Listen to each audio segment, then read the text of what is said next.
No, it's you may find my message redundant, pero all I can say is thank you time and time again, because time and time again you prove that you are here, you are with us, you are standing with us and with the truth. Every day I see these new people coming to visit here, and I fly here every few months for my father, so I know how emotionally, mentally and physically taxing it is. So for me to think of people who don't even have a personal relationship with him but are making that effort and taking the time, daghang salamat sa inyong tanan. Maraming salamat sa inyong lahat. This is not something we take lightly. The whole Duterte family, we remember always. You know that.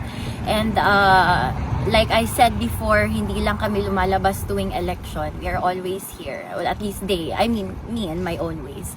But maraming salamat sa inyong lahat, and every one of you here, daghang salamat sa inyong tanan.